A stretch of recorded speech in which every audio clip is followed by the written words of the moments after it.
Alrighty, guys, here we go. Stocks are on fire today, and it's only right I wear my green shirt. I appreciate all of you guys for tuning in, by the way. Cheers, take a sip of your coffee, and let's break down some stocks, some charts, what I'm doing here in this market, which, guys, I took some profits on a trade. We have to talk about that and go over, just in general, stocks I'm watching right now. So, guys, hit the like button, make sure to subscribe, join the Patreon for my portfolio updates, and my private Discord. All of that is linked down below, pinned in the comments as well, or go to stocksrfs.com/Patreon. And now, again, cheers, guys.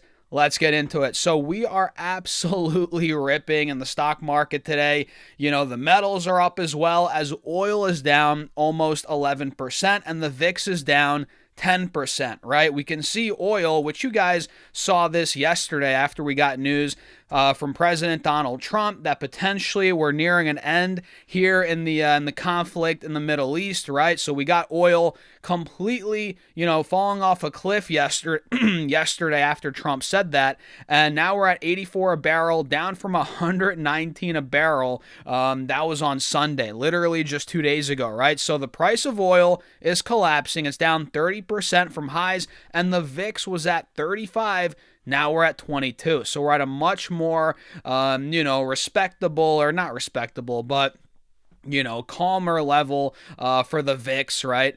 Right around 22. And this could spike back up. Obviously, things are not 100% smooth sailing now. But as of now, VIX is down 10%.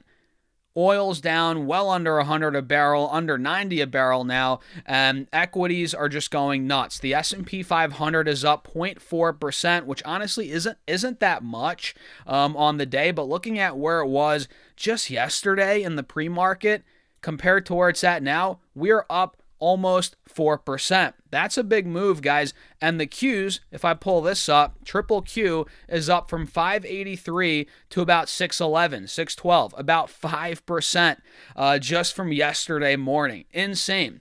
And with that being said, we're not out of the woods yet. Keyword is yet. And you might be like, Stas, what are you talking about? We had a great day yesterday. Now we're seeing another green day.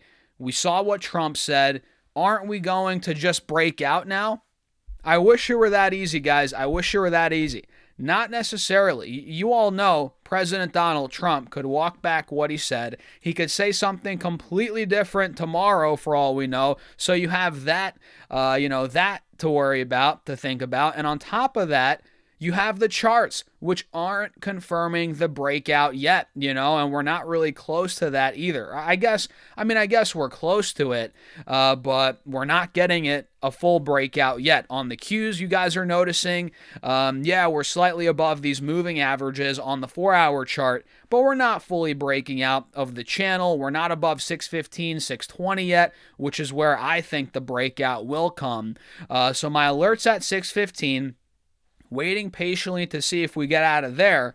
That is what I would want to see from a bullish perspective. And on SPY, same thing. We're seeing a nice rally off these lows, but we're under this resistance right now. Big resistance on SPY, which you guys can see right here. We're approaching it literally right now, 680, 685. We're pretty much at it, actually. And if that breaks 685, 690, that's the breakout spot on SPY, but we're just not there yet. That's the reality. We're not there yet, but it's looking good. And we're seeing the light at the end of the tunnel slowly here, but you have to keep in the back of your mind, what if Trump U-turns? Or what if we get, something else that brings the market down? But then again, you have to realize midterms are coming up, and President Trump has a massive incentive to keep markets afloat. And we all know that. He's always been like that. He's not going to tank these markets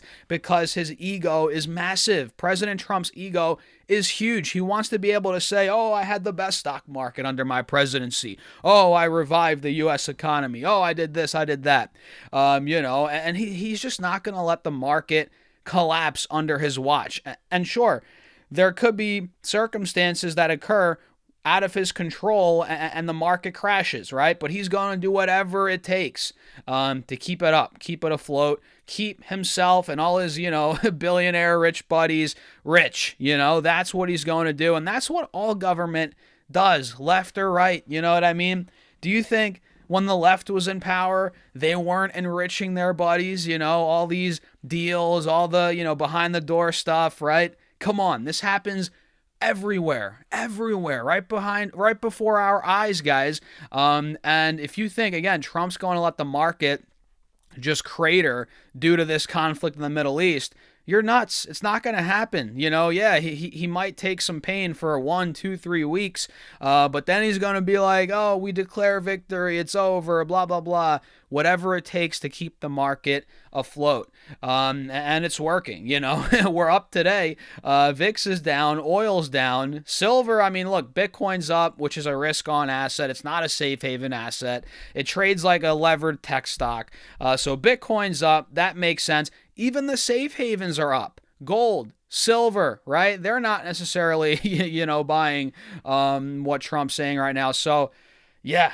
Interesting day, guys. And for me, I took profits on one trade, which is Coherent, COHR, which, not to toot my own horn, but we called this out last week. It tanked down, to about 218 come Monday. They got included in the S&P 500 on Friday. So this was an easy, no-brainer type trade. I sold at 272 this morning, literally right at the top, no joke.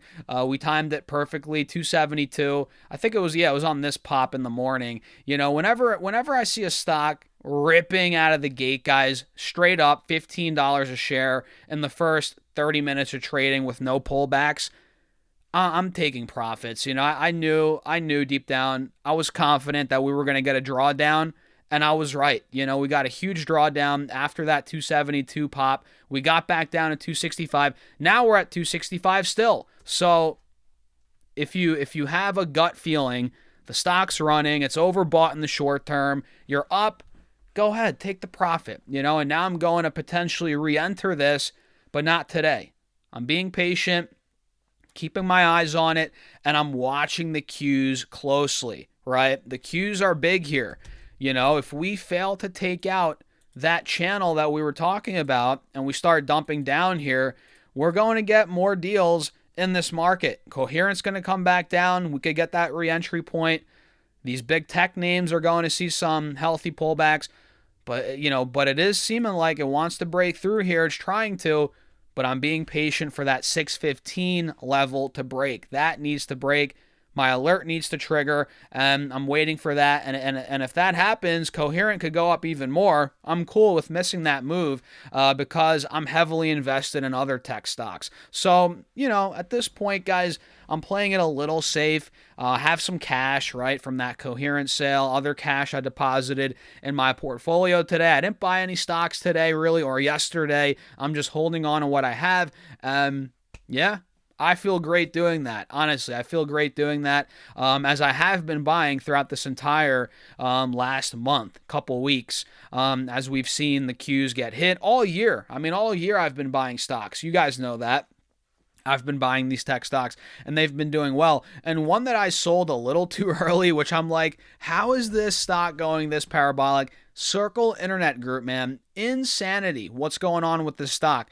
It has almost 2.5x in the last month, which it hit $47 back in the beginning of February. If we just all went fully levered, long Circle Internet Group at that point, we would be retired by now. we would all have, a crap ton of money if we just bought some calls or went fully levered. Obviously, we weren't going to do that. That's a joke.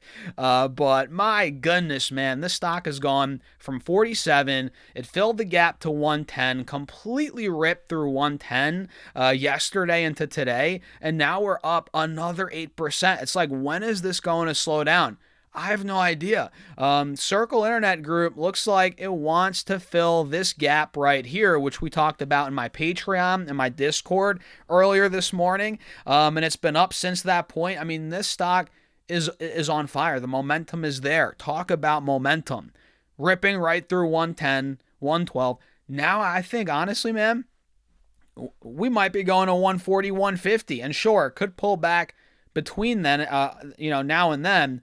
But that is definitely where the momentum is pointing to right now. And Micron is another one that's ripping, which we called out, literally yesterday. I made a post yesterday talking about Coherent, Micron, a couple other names that I'm eyeing up, and it's up 5.5%. Micron's testing a big spot now on the charts. If you guys take a look here, if I draw this out, we can see this is the breakout spot on Micron, literally right where we're at now, which we failed to break out of the last couple of weeks. You can see we've been trading in this channel for a good 2 months now, almost month and a half, 2 months. So Micron, it's gearing up. It's getting ready. And if I had to guess, I think we're breaking out here. We have earnings coming up on the 18th, so a week from tomorrow, not tomorrow, Wednesday, but a week from tomorrow. So next Wednesday, we have Micron's earnings, and I feel like, if the overall market continues this recovery that we're seeing, if the Qs break 415, right, or 615, excuse me, I think Micron could break 415, 420, and start to run into that print. And if earnings are strong, guidance is good like it has been the last couple of quarters, forget about it. I think Micron is going to rip, maybe towards the mid 400s again, maybe higher. So what do you guys think? I'll wrap it up there. Insane day for the markets today. Clearly we're running on, the anticipation of us almost being done in the Middle East. The lights at the end of the tunnel. Oil is not a concern anymore. It still is, obviously. But when it was up to 120 a barrel, it was a major concern because anywhere near 140, 150 a barrel, I'm pretty sure JP Morgan was saying that's recessionary. So if oil stays over 120 to 140, 150 a barrel for a certain amount of time, that is not good for a prolonged period of time. But if oil's over $100 or 120 a barrel for a week, couple days, that's not a big deal. Like in this case, now it's back to 83. Very good sign that we're not going to see a recession from this, or this is not extremely recessionary here. And sure, if it goes to 150 a barrel tomorrow, different story, but that's probably not going to happen. Once we take out 80 a barrel, go back to the 70s, which that's where it's trending. Stocks are going to do well, respond nicely, and that's kind of what I'm thinking is going to happen here. Maybe not in the next week, but over the next month, I'm making that bet that oil's coming under 80, stocks are going to break out, and we're going to be fine. This will pass. This too shall pass. And every geopolitical event, maybe not everyone, but typically it's a buying opportunity, right? From my experience. So what do you guys think? Let me know in the comments. Hit the like button. Make sure to subscribe. Do all that. Join the Patreon if you want to keep up with my Patreon portfolio updates. You want to be a part of the private Discord and see how I'm building a portfolio week in, week out. We're depositing $750 a week. We're buying stocks, investments. We're making trades. We're selling options. A lot's going on in there, guys, and it's linked down below, pinned in the comments as well, or simply go to stasurfest.com/Patreon. I need some water, guys, and with that being said, cheers. I'll see you all in the next video.